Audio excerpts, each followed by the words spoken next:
Taman yang tenang di Sao Paulo berubah jadi ladang pembantaian. Wanita demi wanita ditemukan tewas. Semuanya meninggalkan jejak dan pola yang sama. Di balik semua itu, ada sosok misterius yang dijuluki Maniac of the Park. Namun satu jurnalis muda yang bernama Elena menolak diam. Dia memburu kebenaran meski harus masuk ke dalam kegelapan itu sendiri.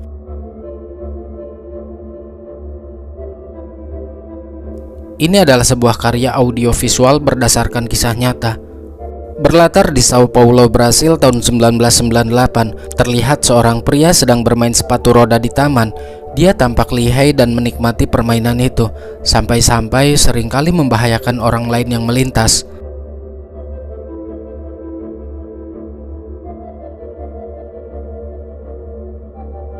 Bahkan, tanpa rasa malu sedikit pun, pria tersebut mempertontonkan keahlian bermain sepatu rodanya di depan umum. Tidak jarang dari mereka yang kesal, tapi tidak sedikit juga yang menyambutnya dengan baik. Dari kejauhan, dia melihat seorang wanita dan membawanya ke suatu tempat yang jauh dari sana, yaitu masuk ke dalam taman. Namun selang beberapa saat, pria tersebut keluar dari taman hanya seorang diri. Dan inilah dia. Kemudian di tempat lain, kita diperkenalkan dengan seorang jurnalis wanita bernama Elena, yang dimana dia baru saja bekerja di salah satu perusahaan surat kabar di Sao Paulo. Saat itu, Elena memberikan hasil laporan kepada atasannya yang bernama Vincente. Tapi sepertinya Vincente kurang tertarik dengan berita yang dibawa oleh Elena, karena menurutnya itu kurang menjual, dan dia harus banyak belajar dari para senior, gimana caranya membuat berita agar menarik perhatian publik.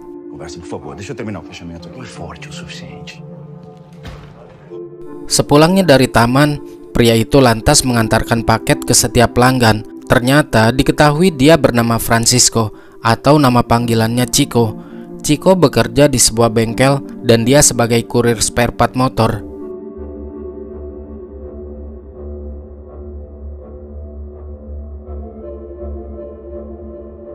Setibanya di bengkel, dia disambut sangat baik oleh bosnya. Bosnya senang karena semenjak Chico bekerja dengannya, target pengiriman selama 1 minggu bisa tercapai. Padahal sebelumnya, pengiriman tidak pernah mencapai target. Bosnya menjadikan Chico sebagai teladan agar pekerja-pekerja lain bisa mencontohnya. Francisco, aqui ó, exemplo de funcionário. Keesokan paginya, Elena mendatangi kakaknya yang bernama Marta di sebuah apartemen. Dari percakapan mereka berdua, sepertinya hubungan Elena dan sang ayah kurang harmonis. Elena menganggap ayahnya tidak peduli selama ini.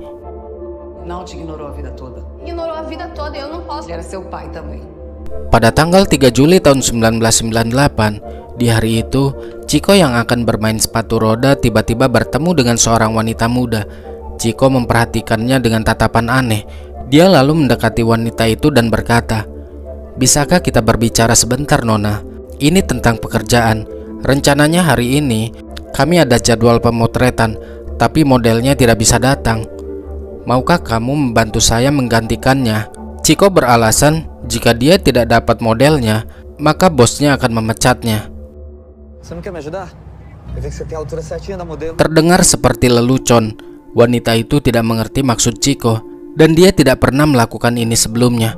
Dia yakin pemotretannya tidak akan berhasil jika tetap dilaksanakan. Awalnya si wanita menolak, namun karena dijanjikan dengan bayaran 4 juta lebih kalau dirupiahkan, akhirnya dia setuju. Tapi dengan syarat dia akan menelpon rumah terlebih dahulu agar keluarganya tahu. Chico pun tidak keberatan dengan hal itu dan dia setuju.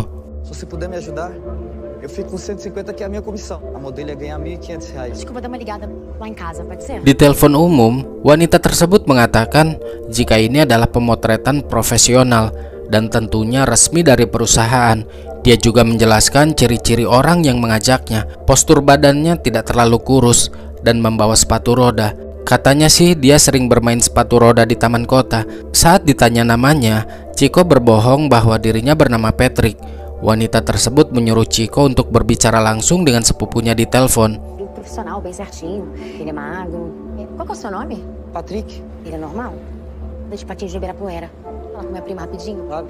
Chico meyakinkan lagi kepada sepupunya jika pekerjaan ini resmi dan profesional. Sepupunya mempertanyakan kelegalan perusahaan, namun Chico tidak bisa menjawab yang membuat sepupunya ini tampak ragu.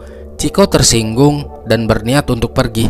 Dia meminta maaf atas ketidaknyamanan ini kepada mereka, tapi si wanita kekeh ingin pekerjaan tersebut dan menutup telepon dari sepupunya. Akhirnya mereka berdua berangkat menaiki bis menuju suatu tempat. Fala, prima. E aí? Entendi. Desculpa se eu te fiz alguma coisa. Não, eu vou ter que ir, depois eu falo com você. Chegamos. Agora? Essa daqui é. Ternyata tempat yang dimaksud adalah taman. Si wanita bertanya mengenai lokasi pengambilan foto. Chico menjawab, jalan saja terus. Kira-kira 18 meter lagi kita akan sampai. Tenang saja, kamu gak usah takut. Tim kami sudah menunggu di sana, ucap Chico. Tanpa rasa curiga, dia mengikuti perintah dari Chico untuk masuk lebih jauh ke dalam taman. Namun di pertengahan jalan, Olha só, Patrick, eu não tô vendo. yap, Chico menghajarnya dari belakang.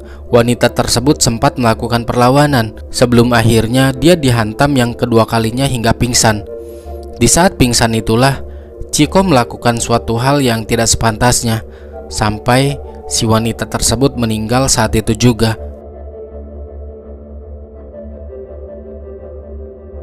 Setiap wanita yang dihabisinya, dia selalu membawa pulang identitas si korban.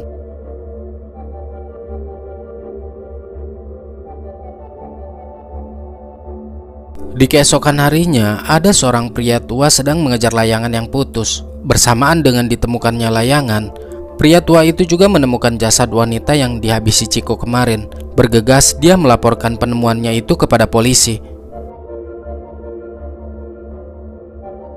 Pimpinan polisi yang bernama Medeiros mengutus seseorang ke kantor kabar berita untuk menyampaikan masalah ini kepada Zico, yaitu jurnalis senior, agar Zico bisa ikut ke TKP. Namun karena Zico sepertinya sedang sibuk, diambillah kesempatan oleh Elena. Elena berkata bahwa dirinya adalah asisten Zico. Elena pun segera berangkat menuju TKP bersama rekannya.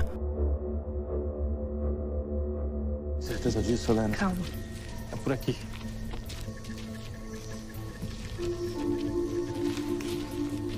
Setibanya di TKP, ternyata tim forensik menemukan jasad tidak hanya satu, melainkan dua orang. Satu di antaranya sudah menjadi tulang belulang. Mereka tidak menemukan identitas korban, sehingga mereka kebingungan dan masih diselidiki. Elena pun segera membuat berita itu dengan judul "Si Gila Taman" atau "Maniak Taman", karena jasadnya ditemukan di taman. Selesai dicetak, Elena memperlihatkan hasilnya kepada Vincente. Awalnya Vincente meragukan, tapi karena Elena memaksa agar dia membacanya, akhirnya Vincente pun membaca hasil laporan dari Elena. Kali ini Elena berhasil dan koran pun diterbitkan.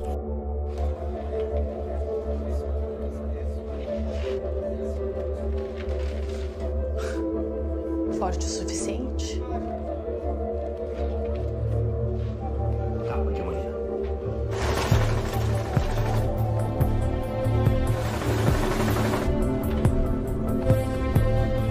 Tapi di balik keberhasilan Elena, Zico tampak marah. Dia menganggap Elena telah mencuri berita yang seharusnya untuk dirinya. Maksudnya kemarin kan utusan polisi datang dan mencari Zico, tapi kenapa Elena yang mengerjakan berita kasus itu? Elena jelas membantah bahwa dia tidak mencuri, tapi Zico sendiri yang bilang kalau Elena diangkat jadi asisten dirinya. Layaknya seorang asisten saat Zico sedang sibuk, Elena berinisiatif mengambil alih pekerjaan Zico. Teman-temannya tertawa melihat sikap kekanak-kanakan Zico. Vincente terlalu meremehkan Elena yang dianggapnya masih pemula untuk kasus sebesar ini. Dia menantang Vincente, gimana jika aku menemukan si maniak itu dan mewawancarainya langsung secara eksklusif. Vincente hanya bisa diam seakan tidak percaya, tapi dia memberi izin Elena untuk mencari tahu tentang si pelaku. As mesmas informações que todo mundo, se você me der acesso, as consigo ser exclusiva para você.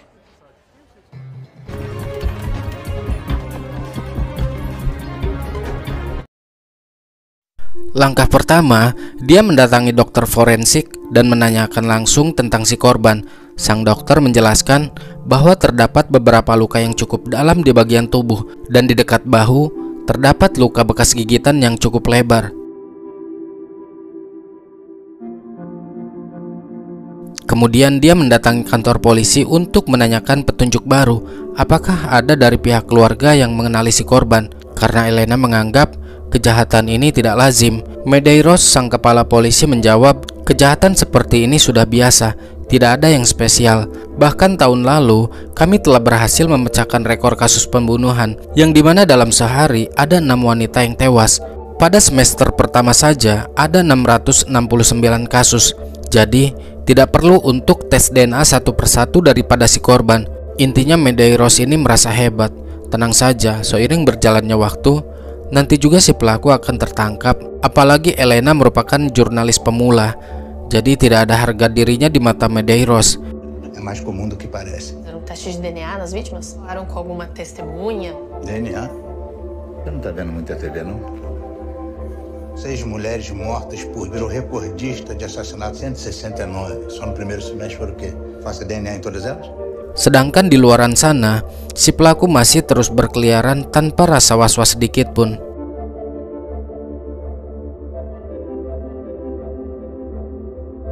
Dua hari kemudian, saat Elena sedang berada di kantor, rekannya memberitahu bahwa pihak kepolisian menemukan 2 mayat lagi di lokasi yang sama, tapi jaraknya agak jauh dari tempat sebelumnya. Dia juga mengatakan bahwa Zico sudah berada di lokasi. Tidak ingin kehilangan momen itu, Elena bergegas menuju TKP. Penemuan 4 jasad akhir-akhir ini meneror ketakutan yang luar biasa di Sao Paulo. Pihak kepolisian belum berhasil menemukan siapa pelakunya, tapi mereka menyebutnya dengan panggilan The Pac Maniac.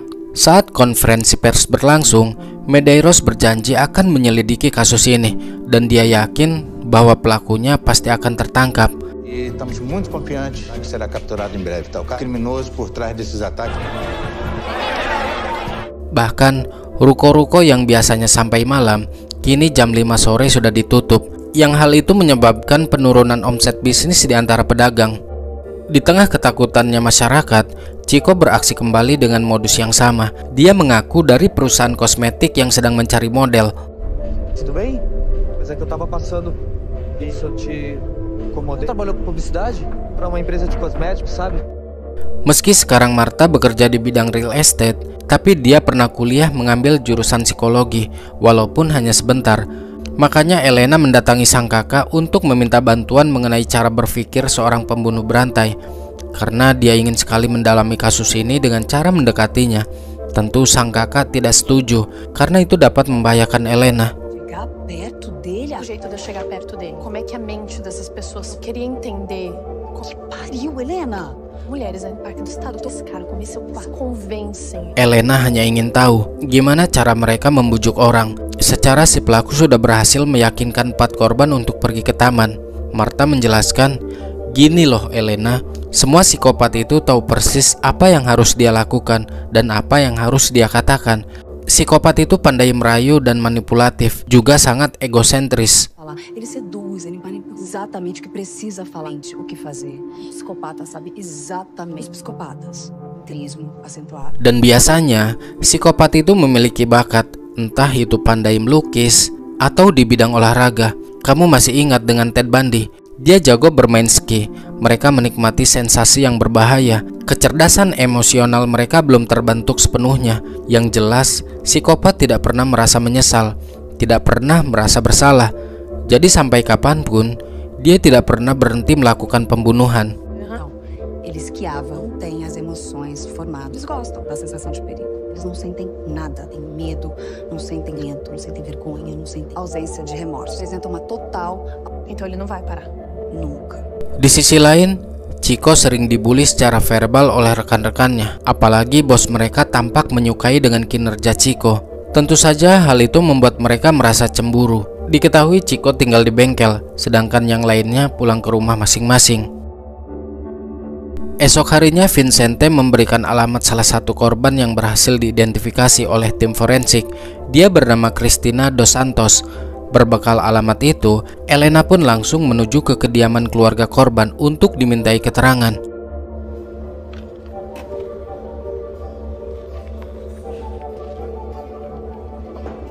Di sana Elena bertemu dengan sepupu korban yang bernama Lucien. Lucien bercerita, sebelum Christina menghilang, dia sempat meminta izin lewat telepon umum untuk ikut pemotretan dengan seorang pria. Tapi pria itu tampak aneh. Pasalnya ketika ditanya dari perusahaan mana, dia tidak bisa menjawab. Lucien sempat melarang agar sepupunya itu tidak pergi, tapi Christina tidak menggubris larangannya. Elena berkata, "Apakah kamu sempat bertanya kepada Christina ciri-ciri pria yang mengajaknya?" Lucien menjawab, Christina sempat mendeskripsikan ciri-cirinya, yaitu badannya tidak terlalu kurus. Dia sering bermain skate di taman kota, maksudnya bermain sepatu roda. Que ele era fisicamente? Deixa eu perguntar como que patinava no Ibirapuera. Ela falou que ele era normal. Nava no Ibirapuera? Essa conversa, isso. 1000 vezes na minha cabeça. Várias vezes, 1000 vezes. Elena pun kemudian pergi menuju taman kota untuk mencari informasi. Di sana dia mengobrol dengan orang-orang yang tergabung di komunitas sepatu roda. Elena meminta rekaman video terakhir saat mereka berlatih, dengan alasan kegiatan mereka akan dimuat di koran. Tentu dengan senang hati mereka memberikan rekaman itu. Sepulang dari mengantar paket, Chico lagi-lagi diganggu oleh teman kerjanya. Tapi kali ini dia tidak tinggal diam dan memberikan perlawanan, hingga salah satu dari mereka dilarikan ke rumah sakit akibat dihantam menggunakan kunci pas, tepat mengenai tengkorak kepalanya.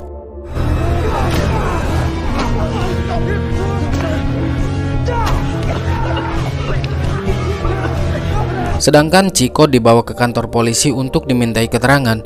Chico mengatakan bahwa dirinya diserang oleh mereka. Dia hanya melakukan apa yang orang lain lakukan untuk membela diri, dan itu sebagai bentuk pertahanannya. Karena alasannya kuat, Chico pun dilepaskan kembali. Fui agredido. Eu fiz o que qualquer faria. Me defendi.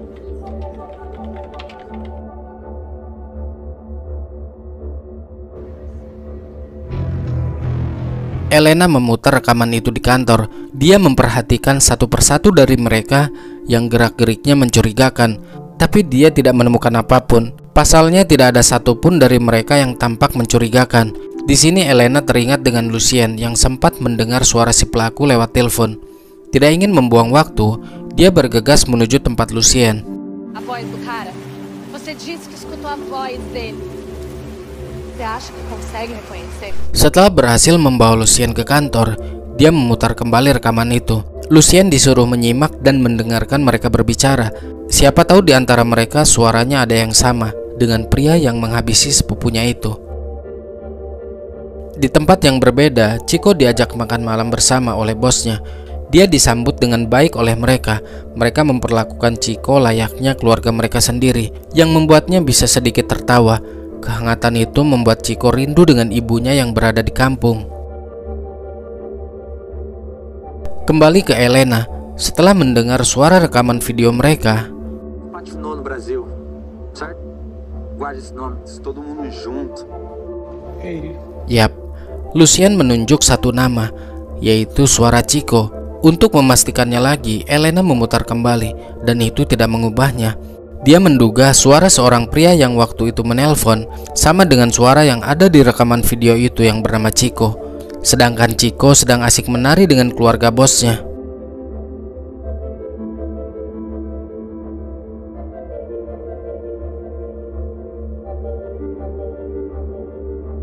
Elena kembali mendatangi kantor polisi untuk memperlihatkan rekaman itu kepada Medeiros. Ada yang aneh dari cara mereka menangani sebuah kasus, yang dimana Elena tidak sempat menjelaskan kronologinya, kronologi kenapa dia bisa menuduh Chico. Tapi Medeiros langsung setuju dengan pendapat Elena, dan bahkan dia memerintahkan bawahannya untuk dibuatkan sketsa wajah Chico. Aneh kan? Harusnya step by step dia harus tahu kronologinya dulu. Kenapa dia bisa menuduh Chico? Itu harus dijelaskan. Nah ini tidak, langsung setuju dengan pendapat Elena. Tentu dong, hal itu membuat Elena bertanya-tanya. Kenapa polisi langsung mengeluarkan sketsa wajah Chico tanpa menyelidikinya terlebih dulu? Padahal dia datang ke sana niatnya agar polisi menyelidiki Chico sebelum menerbitkan sketsa wajahnya di koran. Karena bisa saja kan dugaannya salah, sebab belum ada bukti yang kuat dan belum ada investigasi dari pihak kepolisian mengenai siapa Chico sebenarnya. Tapi Medeiros tidak mau mendengarkan saran dari Elena. dan malah mempublikasikan wajah Chico. Kini wajah Chico terpampang jelas di mana-mana.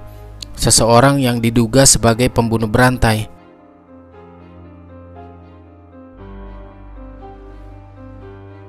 Saat Chico sedang berjalan, secara tidak sengaja dia melihat sketsa wajahnya di koran sebagai buronan polisi. Sontak dia pun panik dan berlari menuju bengkel, lalu membakar semua barang bukti berupa identitas korban.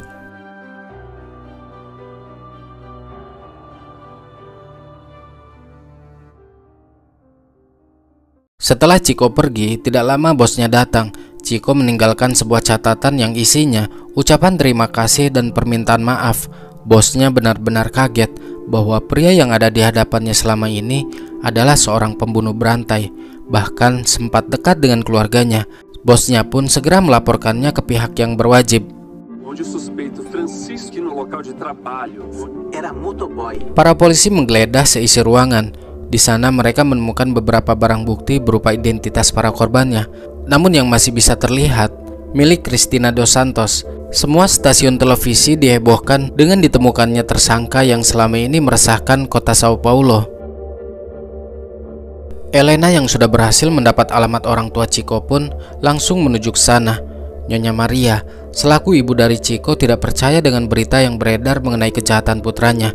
Dia sangat yakin bahwa putranya adalah orang yang baik, pekerja keras. Dia mempunyai mimpi ingin menjadi pemain sepatu roda yang terkenal. Nama aslinya adalah Tim. Nama Francisco itu adalah nama panggilannya. Acredito que meu filho é um homem bom. Onde é que ele pode estar? Onde ele está? Acredito que meu filho é trabalhador. Meu filho é sonhador. Só queria patinar. Vou tudo para patinar. Eu te chamo Francisco. Tim? Tim. Di tempat lain, Chico sudah sampai di desa antah berantah tanpa arah tujuan. Dia membuang motornya ke sungai agar tidak diketahui dan juga membuang sepatu rodanya.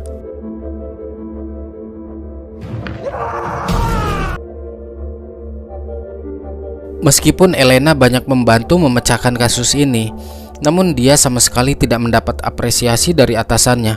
Bahkan artikel-artikel yang dia buat diklaim oleh Zico. Sungguh tidak adil bagi Elena yang ingin menaikkan karirnya, tapi malah dicurangi. Meski begitu, dia tidak menyerah untuk mencari kebenaran.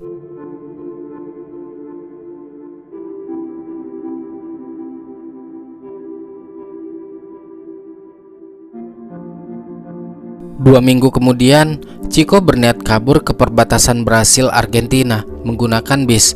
Tapi di perjalanan, bis mereka diberhentikan oleh petugas polisi yang ingin memeriksa identitas. Chico tampak tenang saat mereka mengecek identitasnya, dan alhasil dia lolos karena nama aslinya tidak pernah dipublikasikan.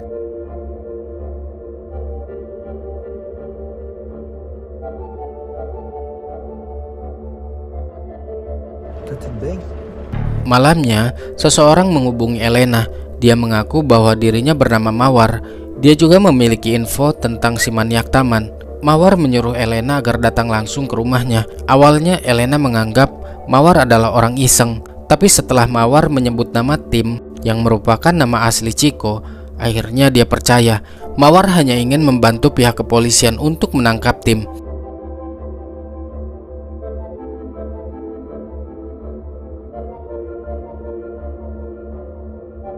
Dan ternyata Mawar adalah mantan istri dari Chico. Mawar bercerita awal mula dia bertemu dengan Chico. Dia bertemu dan menikah di desa ini. Awalnya mereka berdua hidup bahagia, tapi seiring berjalannya waktu, Chico sering membawa wanita lain dan tidur bersama mereka. Tidak hanya itu saja, terkadang Chico melakukan kontak fisik kepada Mawar. Lantas Mawar memberikan buku harian milik Chico yang mungkin itu bisa membantu mereka. E aí? As coisas do Tim. Eu achei que podia ajudar. Elena di sini mulai mempelajari buku harian itu. Di sana tertulis bahwa Chico sangat terobsesi ingin menjadi terkenal, meskipun dia harus melakukannya dengan cara yang salah. Atas izin dari pihak kepolisian, Elena mewawancarai beberapa orang wanita yang berhasil lolos dari serangan Chico. Yang pertama, seorang wanita bernama Vera. Usianya masih 20 tahun. Vera malu untuk melaporkan kejadian yang telah dialaminya kepada polisi. Dia merasa jijik dengan dirinya sendiri. Yang kedua bernama Alice, berumur 22 tahun. Yang ketiga bernama Estela Maria. Yang keempat bernama Beatrice Aguirre. Yang kelima Lucia. Mereka semua rata-rata ditipu dengan modus yang sama. Chico pura-pura bekerja di perusahaan kosmetik dan membawa mereka ke taman. Mereka sangat bersyukur bisa selamat dengan cara memberikan perlawanan.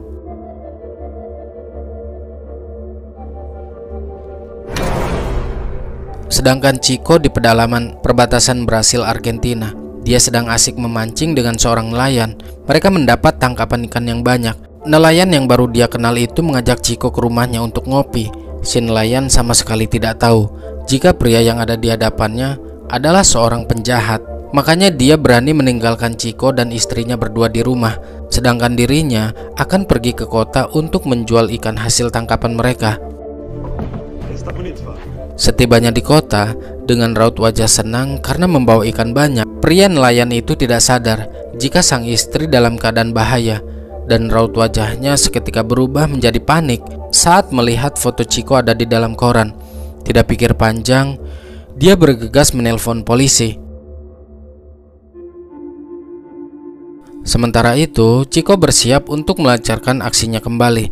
Perlahan, dia menghampiri istri nelayan itu yang sedang menjemur pakaian. Dan inilah yang terjadi. Pada tanggal 4 Agustus tahun 1998, di jam 5.30 pagi, Chico berhasil diringkus oleh polisi perbatasan.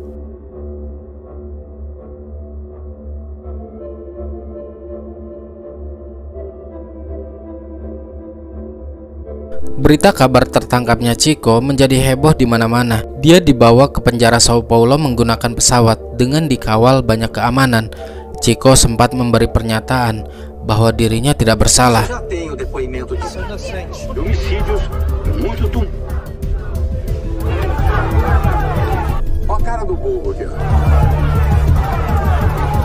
Maníaco do parque está preso maior. Ele foi preso. Que te perdoe Deus.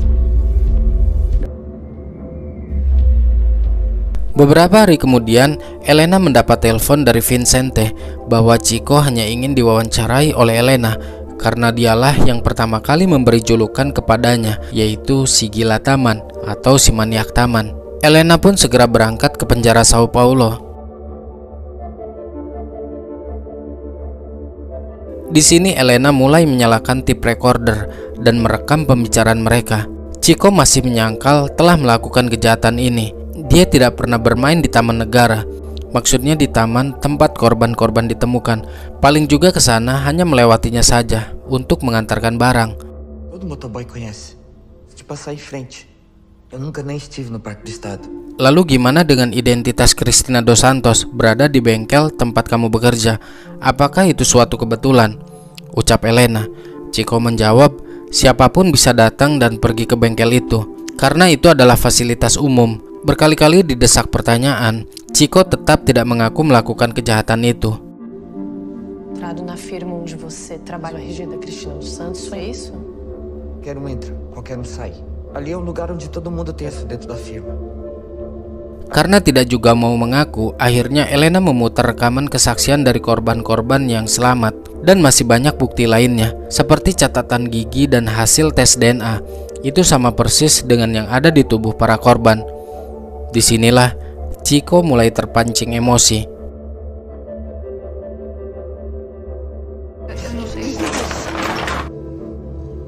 É isso, Francisco. Justiça. Fez com cada uma dessas mulheres. É o que você fez famílias nelas. Preciso de um. Acaba porque eu queria tirar uma confissão. Acabou.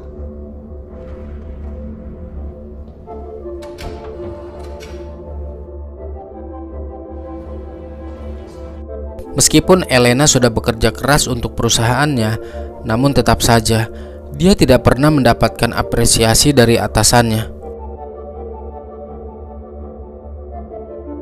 Setelah penangkapan Chico, 2 jasad ditemukan lagi di taman dan menambah jumlah korban menjadi 10 orang. 13 orang lain yang selamat datang untuk bersaksi melawan Chico di pengadilan. Francisco de Assis Pereira dijatuhi hukuman 285 tahun 3 bulan penjara. Seiring berjalannya waktu, hukuman berhasil menetapkan bahwa hukuman maksimal 30 tahun penjara dan Francisco akan dibebaskan pada bulan Agustus tahun 2028 nanti.